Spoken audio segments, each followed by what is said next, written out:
Now, getting from point A to point B for persons living with disabilities in Kenya is not just a dangerous affair, but a long and expensive one.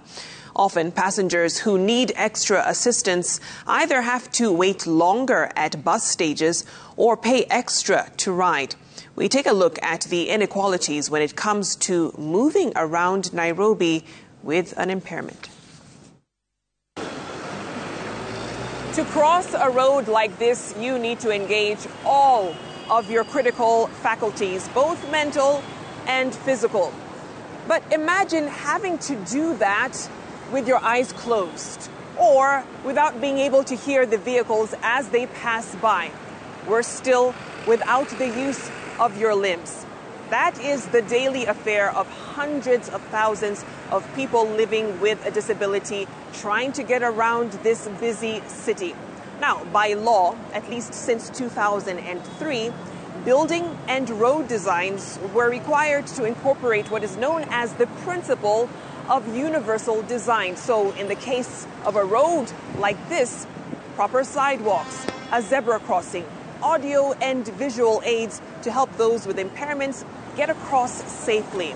Now, there has been progress since, but 19 years on, a pedestrian crossing the road in Nairobi is still an extreme sport.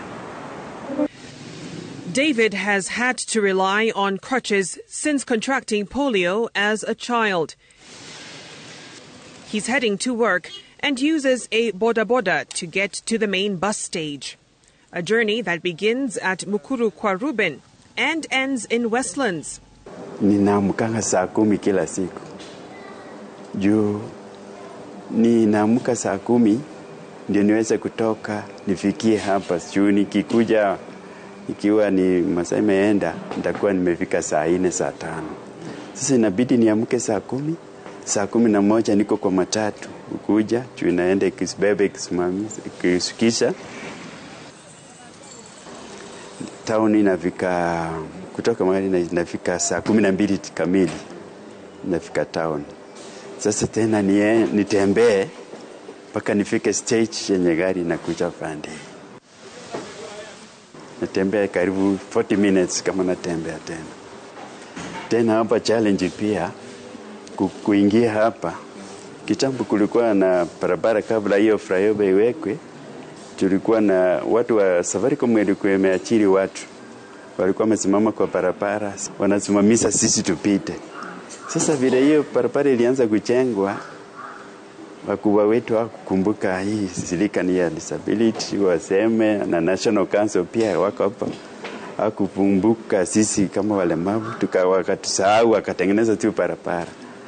Sasa ndio inakuwa ni changamoto, nimezunguka. Gari inaniwachia pale iko barabara.